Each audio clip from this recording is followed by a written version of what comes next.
All right. Hello, everyone. Good afternoon. I'm Dr. Michelle, Chief Data Scientist of Mogul Beginnings Data Consulting. And I have my wonderful friend with me. Hi, I'm Teresa Pelham with the Grants Boutique Consulting Firm, where we help you find funding to impact your community. Our tagline is winning grants to fund a higher purpose. I know that's right. We need to make a song. We say winning grants to fund a higher purpose. I know that's right. We might have to come up with a little jingle. Little jingle for it. Little jingle. So today we're talking about don't be a pick me grantee. So before we get too far into like what that, what we're talking about, let's just kind of level set. I feel like we always got a level set of what some things mean before we go into it. Right. So when we say, I'm going to test out some different versions of this since we're looking at it on Instagram. Oh, no, I don't like that. No, I don't like that. Okay, we're going to stick with this. Um, when we say pick me, I don't know if any of you guys watch Ready to Love, but I watch Ready to Love. This season I feel like it gets worse and worse. But anywho, there was a young lady up there. If you watch it, you know who I'm talking about. I'm not gonna call this young lady out. She came off like a pick me, and I would read the comments. Other people, everyone else agreed because she would say whatever she needed to say in company of who she was with in order to be chosen.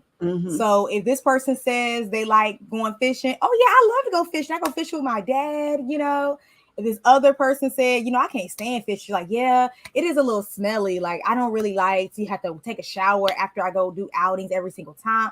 So it's like you're saying you're more of a chameleon. You're blending in to whatever situation. And we used to say pick me when it comes time to talk about relationships. And a man and woman want to be chosen by someone. So that's what a level set. What we mean by pick me. So Teresa, what comes to mind when we say don't be a pick me grantee? Like, because it came up that off a whim one time, but like, what does that mean to you? Yeah. Well, when I hear the term "pick me grantee," I think of mission creep. You're Mm. just saying things, and I don't know what that sounds like. You're just saying things to fit the grant, so you can win the grant. So that's what mission creep is. You're just saying, you're just putting in things, you're changing your mission, you're changing your vision just to fit the funding. And I I hate that people do that. I always tell you, don't chase the money. Don't chase the money. Stick with what you know. So don't, and I see it, and a lot of people, a lot of grant reviewers, we see it a lot in applications, because one of the questions that a lot of the NOFOs, the notice of funding opportunity states, is have you what other funding that you have received. Sometimes we'll see that a lot, and so that is not me. I don't know what it is. It's okay. We see it a lot, and we can tell that somebody's jumping, because here, this is a grant about childhood hunger, and then we go and you don't got a grant for building shelters for animals.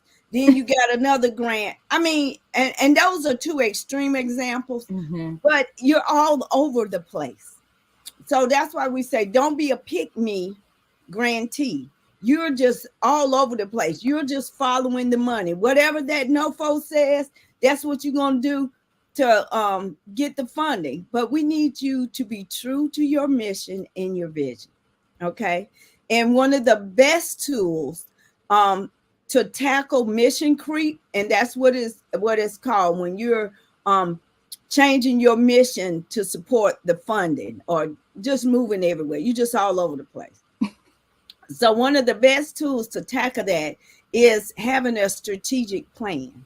And do some strategic planning, because it helps you align your organizational, like your stakeholders, and help them organize around a shared vision for the future, or for the shared vision of how you want to impact your community. Okay. So that's one big thing. Don't Don't do mission creep. All right. So can I ask a question about that? Mm-hmm. With mission creep, is that something that you see that's pretty common in maybe these startup companies and I do. nonprofits, or is it just like across the board? Everybody try it and see what they can get. Mm-mm.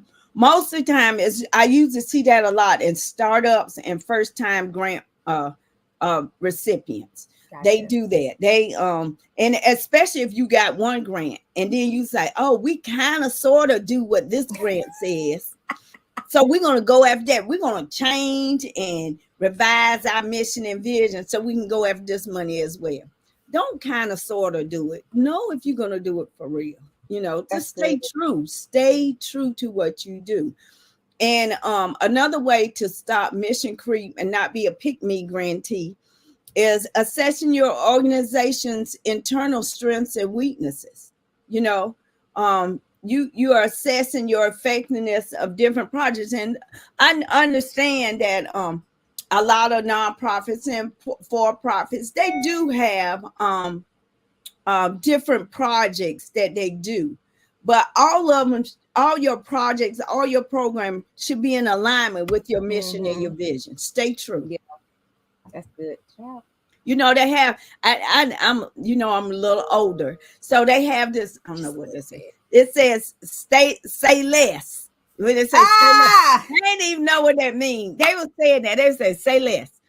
And so now I'm doing my own thing. Stay true. Stay true to what that's you good. do. Stay true to what you do. Don't be all over the place. That's good. So again, I want to relate this back to the like where the whole idea of pick me comes from. Let me give you some credit on this one. Yeah. Um, because when you want to be chosen by a man or a woman, you're willing to say and do anything to do that. You're now compromising your morals a lot of times, just letting out your guard and your boundaries. So it's just like your non-negotiables are now negotiable. And so that means you're going to put up with whatever comes with it. So let's now put this back in context with you're applying for grants, and you started out with, I want to do community gardens, and then now over here I want to do childcare. They may be related, maybe, but chances are it sounds like they're divergent things. Yeah. So let's say you actually get awarded both of these grants. Yeah. Now you have to actively be doing these two different things. And perhaps your mission was only this one thing. Like, it's like I set out just to feed the homeless, or I'm concerned about the youth population and going to school. But I said, now I've tied myself to these two different things. And now it's maybe you have to bring in extra staff that you didn't necessarily anticipate having to bring, because you were planning to do this, but now you've taken on this for the money. So it's like at the end of the day, and I know a lot of us that are, have let our guard down and dropped our boundaries when it comes to relationships. At the end of that, was it worth it? Right. So I want to put it back into the grant world. At the end of saying you can do all these things, perhaps being rewarded multiple grants that do different things. And now you have to staff these other areas, or now you have to deliver subpar results. Or now you have to deliver a report. And now we're looking like, what in the world? You're in over your head. And now it's like, was it worth it? Yeah. Was it worth it? So to be excellent, it kind of goes back to what we were talking about last week. We want to be excellent. Just getting it done is not enough. Yeah. If you want to, so like I do data, that's my thing. We want to show part of what I do, and what I do with Teresa is showing what you did with that grant money. We want to show that you are successful, that you're trustworthy, and that you can trust us with that money again. If you're just kind of doing the pick me stuff and just trying to grab whatever's available right now, you're missing the long-term goal. Teresa talked about this all the time, and I'm gonna let you do that now. Talk about those partnerships. Like once you get that great relationship with the grant, and they said they're so pleased with what you've done, and they want to do it again. Right. And it does happen. I have several I know of several people, organization. I also have a client that they did so well at what they did, they didn't have to do recompete for the grant. They just had to fill out the application and they do it. And a lot of grants that happen that way is because they are so pleased that you stayed true to your mission. They are so pleased that when you did that, you were able to impact the community even more. That's good. And they don't have to do recompete for the grant. That's a load off right there. So just think, if you get $100, $200, $300,000 grant, you put your all in all, you don't change from your mission, you do the impact, you do the work, you see the change that's affected, you got your metrics that you measured, so you know you have quantitative and qualitative measures of change. And you send this all to the funder, and the funder says, hey, wow, you know what? We want to go ahead and fund you again for the next 2 or 3 years. That's good. Listen, Teresa. I know of people who've gotten non-recompete grants. I love that. So you put in the work up front, do the great work, and then get a reward. That sounds like a win to me. Mm-hmm. And Teresa says this all the time. Grant money is slow money because it takes some work on the front end, but once you get it, it's good money. And that sounds like money now. I ain't telling you no lie. I ain't gonna tell you no lie. I ain't tell you no lie. When you get that grant money, it is good money. It helps you to impact your community, change lives. It's a good thing, but you got to be ready and you got to stay true to your mission. Don't do mission creep, please.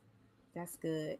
So, Teresa, when we talk about mission creep, that also means when we say mission creep, guys, we're talking about being a pick-me because you're kind of just, all over the place. What are some other ways that, because sometimes, like, I think that example was really good and obvious. Is there another way that sometimes people think I'm not doing it, but they are, like a sneaky, like it kind of just sneaks in? Yes. Another way that you all can do, not just with mission creep, but not doing what you said you were going to do in that grant. Ooh. Yeah. When you write a grant, you're telling your methodology, you letting people know what you're going to do with their funding. Mm-hmm. And you go and you change that without notifying the funder, the person who gave you the money. Uh-oh. So that's not a good thing. That's another pick me, kind of like somewhat of a pick me. They want you to pick them. They got the money. And then they're changing. Now, there are some instances where you may not have spent the money at all or things change. Don't just do it as a whim, or don't just do it because you want to do it. You need to contact the funders who gave you the money and have a conversation with them, your grantee specialist or the funder, whoever is in charge of your grant, to let them know what's happening. I've seen that done as well. Mm-hmm. And they had to repay the money back.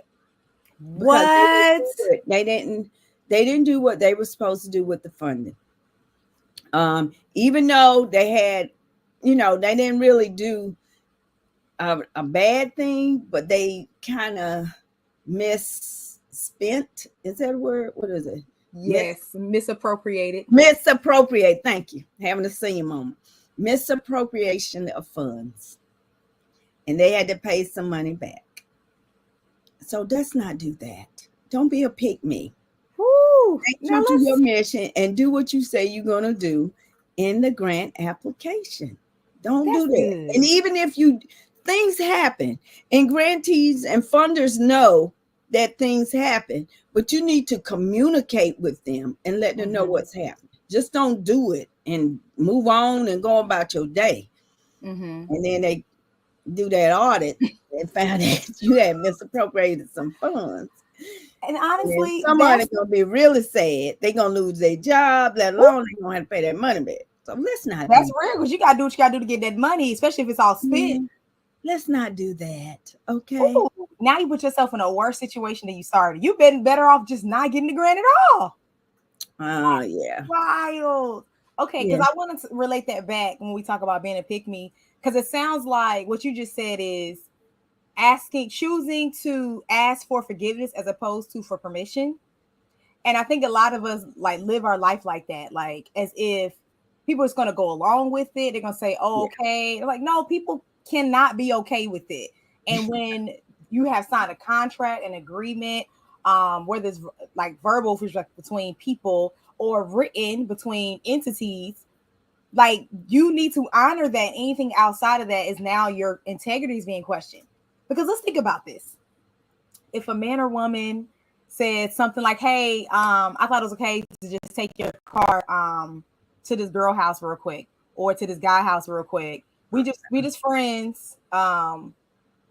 It's like, no, that's not okay. Or they try No. to ask for forgiveness instead of permission. That's literally what you're doing Right. when you are choosing to do mission creep and start doing something else outside of what you said you're going to Yeah. do. And, So, and you know what? I just want to say a lot of funders, they fear mission creep when they really, apply because, foundations or corporations or agencies, they tend to make it a point to focus on a single issue. All uh-huh. right. So it may be like homelessness, environment, early learning, and they focus on that one issue because it shows discipline. Mm-hmm. All right. So when you just go and do things randomly, it's like throwing things at the wall to see if they're going to stick. Yeah. That's when you do it. That's mission creep. You just throwing things out there to see what's going to stick.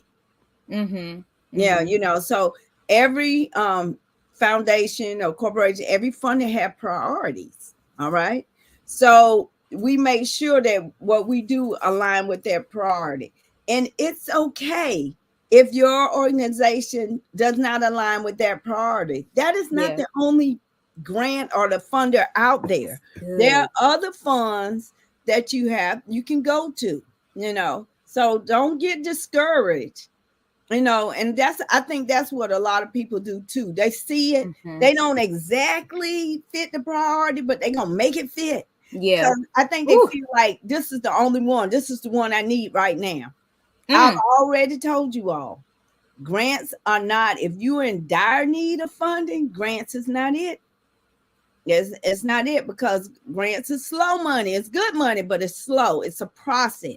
So Good. if you feel like, oh, my company or my organization is not going to make it if I don't get a grant, you need to look for all the grants. Should be just one part of the pie, not the whole pie.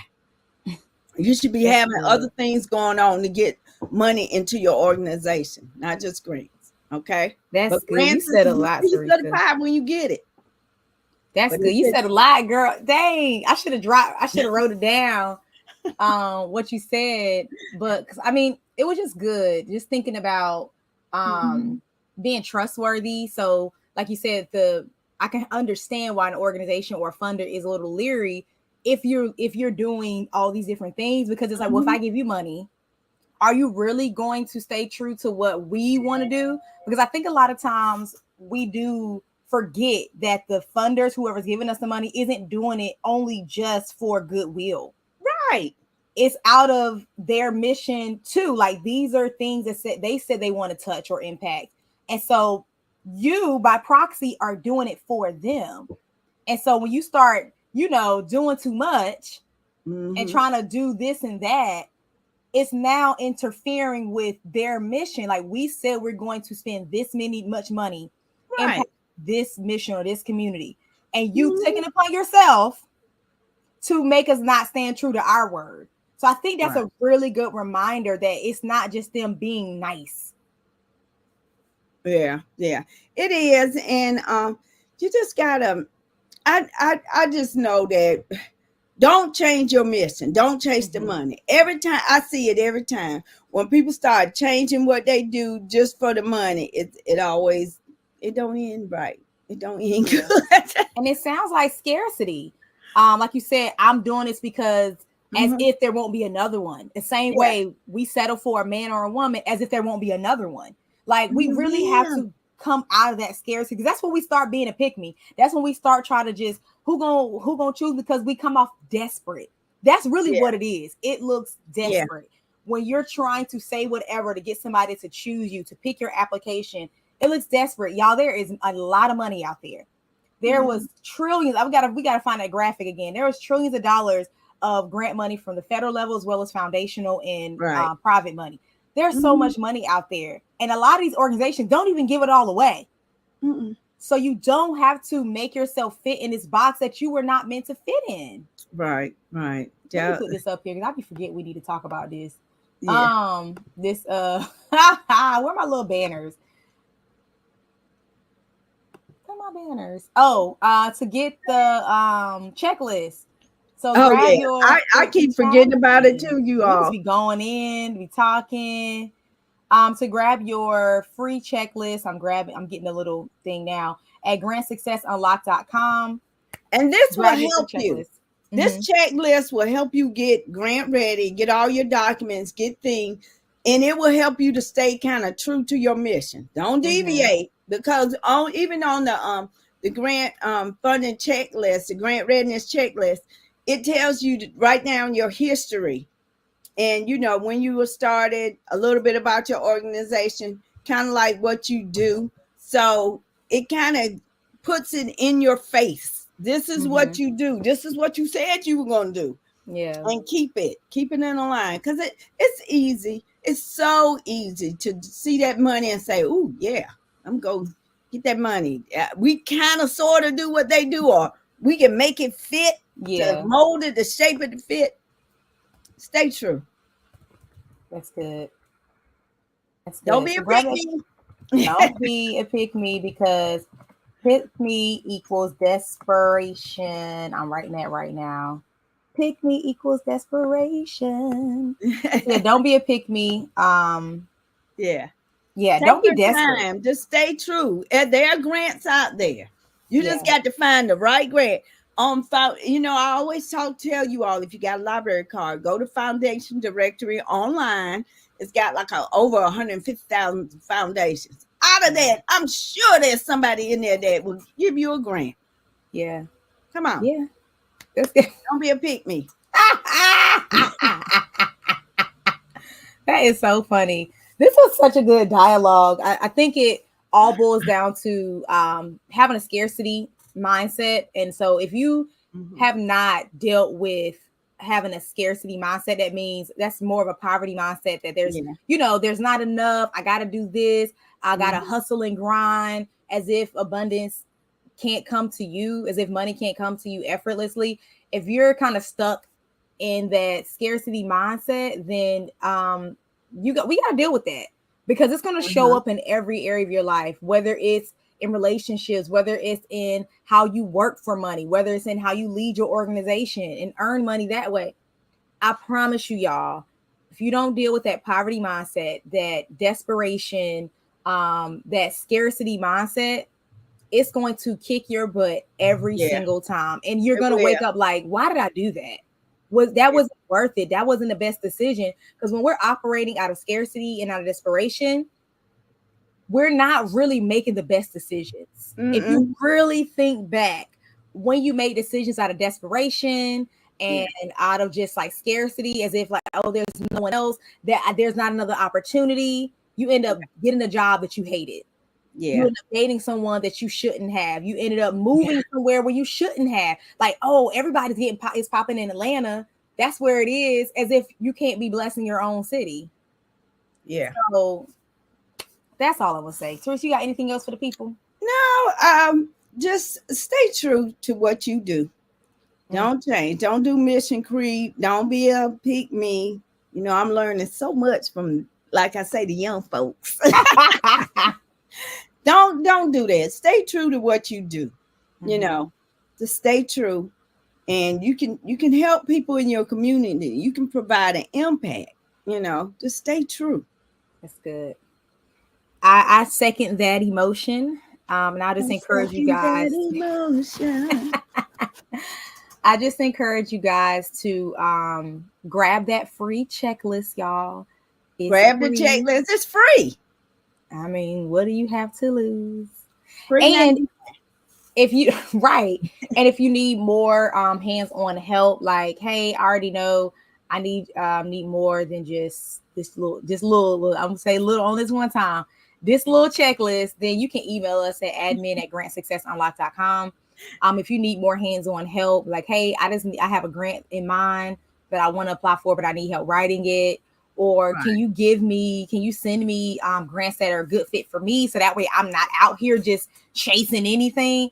Just And I email see it us. all the time. Lord have mercy. The Help my ambulance people. chasers. Help my Ambulance people. chasers. Just Grant chasing everything. chasers. That's what we go. We gotta coin that with two grant chasers. Yeah. They're like, I mean, they're well, we'll Like maybe we'll keep storm it at chasers. yes. When they have Maybe to we'll have say a storm with all these grants in it. oh, They that's keep cute. That chasing. might be a good graphic one day. But maybe we could say I think ambulance chaser is a perfect one because I've been watching this show called All Rise, and they really make a distinction between lawyers like, oh, they're just some ambulance chaser because there's like a negative connotation to ambulance chasers as opposed to a respected attorney. So I'm like, maybe we need to coin them ambulance chasers. Right. We might That need to would be mix good. it. That'd be good. That'd be a good graphic. We gotta work that out, Teresa. Well, guys, if you have any other questions, just drop them in the comments. If you're watching on replay, just let us know that you're watching on replay. Watch it, drop your comments and questions. We will see them and get notifications. And so we'll circle back and actually address those comments and questions.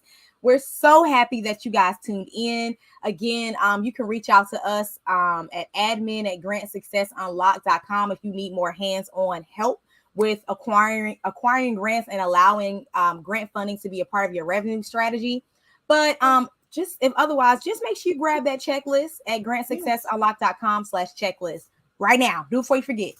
Right now. And if you have any questions, please feel free to reach out so we can answer those questions because we want you to be an informed grant seeker. I love that. All righty, guys. We will see you guys next Tuesday. See y'all.